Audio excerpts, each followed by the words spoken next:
असुमना नुमिदांगी मतमनी अथोइबा वाउरी वाउरी तुमथरुरे makeup थोकलकपदा पुंग 12 तारमगदौरे तंजादुदा washroom चंगनिंगलखि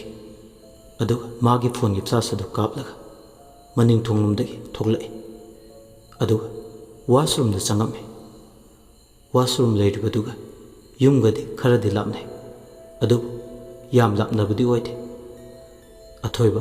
मनिंग थोंगदुदगी इमुंग चंगेना तौबगा कनागुंबा मन तुंगलोमदगी नुंगुंबा म थमलखि अदुदगी अथोइबना कनानो हाइदुना तुंगलोमदा येंगलखि कनामता लैरमदबदुदा अमुक इमुंग चंगखि अदुगा अमुक तुमथगेना हेक तौबगा येना खादुदा नुपी अमना निंगमदना कप्पगी मखोल अमा तारखि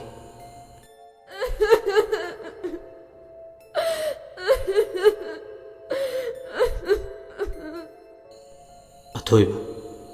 कना ओइरजानुने अहिंगसिदा अखोइ येना कासिदा कपलिबसिबो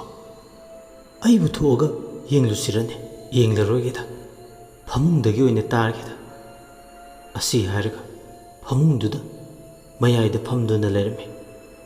अदुदगिदि तारंबु खोंजेलुसु ताखिद्रे अदुगा अमुक मागी ममा इबेमचाना कौरकपदौना अमुक तारखे इबुंगो इबुंगो अथोइबना खलमे अखोइ इमासिना अहिंगसिदा मपालसिदा कैदौरबजानो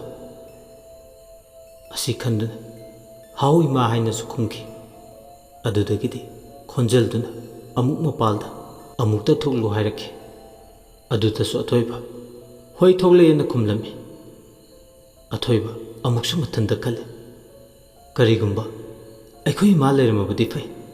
लेरमद्रबदि कमदौबा हेरा नुपा मचानबु असुक यामना चावखटलबा मतमसिदा कराइदगी लाइनो मी फावबा लेफम लेत्रबा कानसिदा ममांग थोंगलमदा थोरकलमे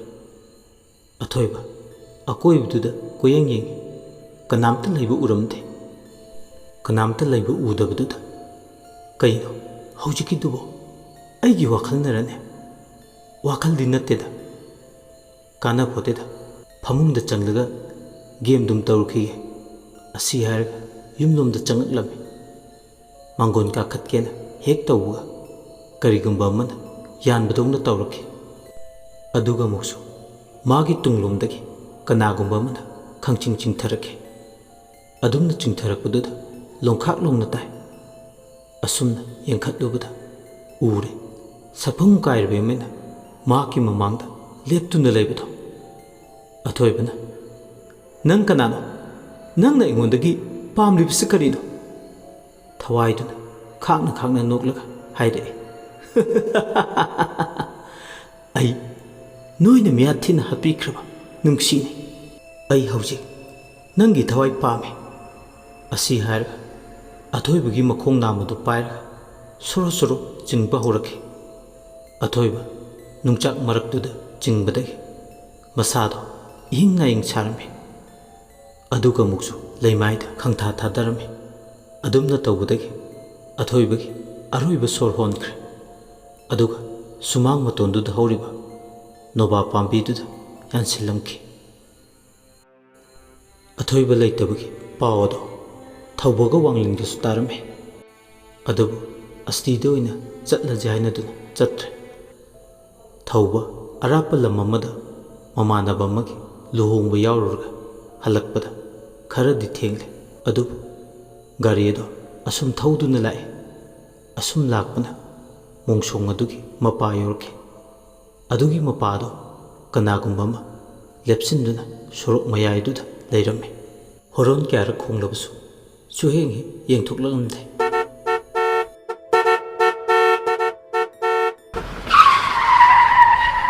अदुदगिदि थैदोकलगा थौरमे अदुबु हिदाक खरा हेना गावखिबना सोरोक मताइदा हौबा उ अमदा येसिलमे अदुगा मकोक अदो थीना सोकपदगी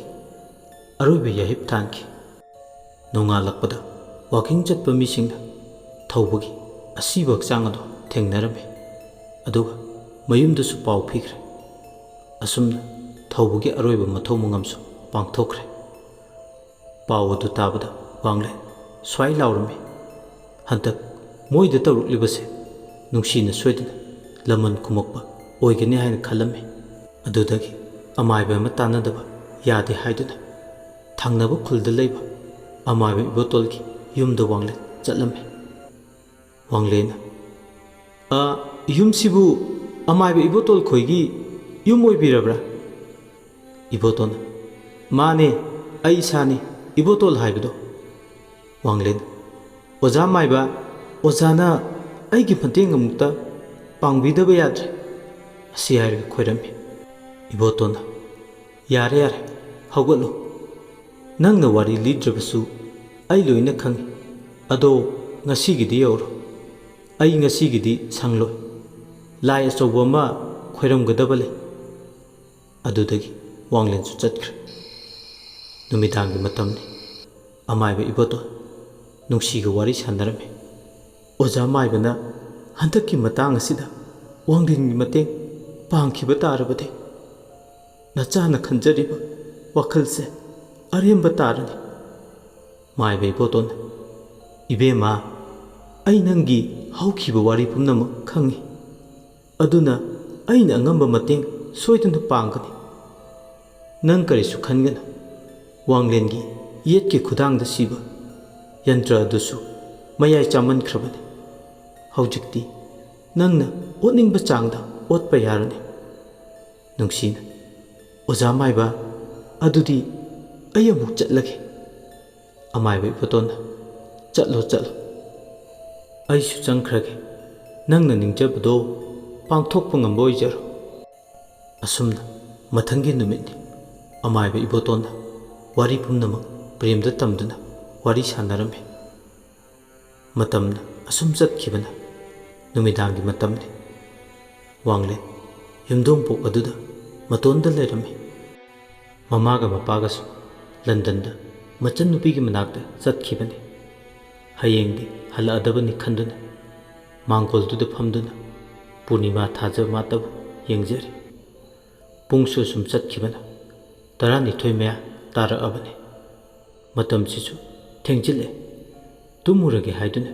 इमुंगदा चंगले मतमदुदा फमेन कादा कनागुंबा अमा लैबदौना तौरके अदुगा मुक्सु युमथक अदुदा नुंग थारकपदौना अमदि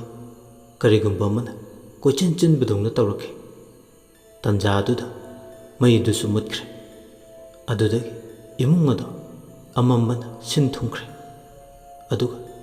मखोंग अदुदा कनागुंबा अमना पाइरगा चिंगबा होरखे अदुदा वांगलेना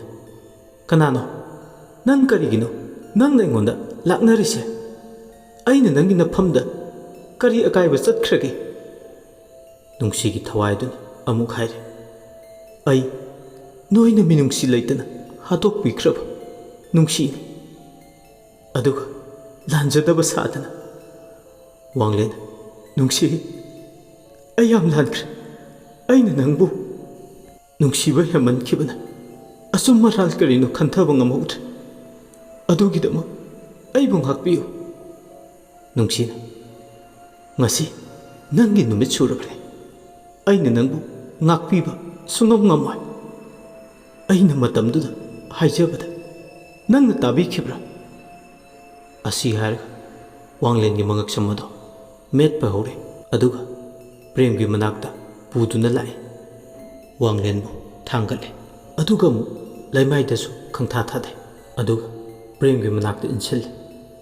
प्रेमना वांगलेनबु थांगना हंजन हंजन थिलमे अदुदगी वांगलेन मागी अरोइबा सोर होनख्रे अरोइबा ओइना अमाइबा इबोतोना प्रेमगा नुंसीगा उनहलमे प्रेमना नुंसी लाओ कैदौरगे अइगी नाकता चंगनिंद्रब्रा नुंसीना ददा अइना हेना ददागी मनाकता चंगनिंगलिबने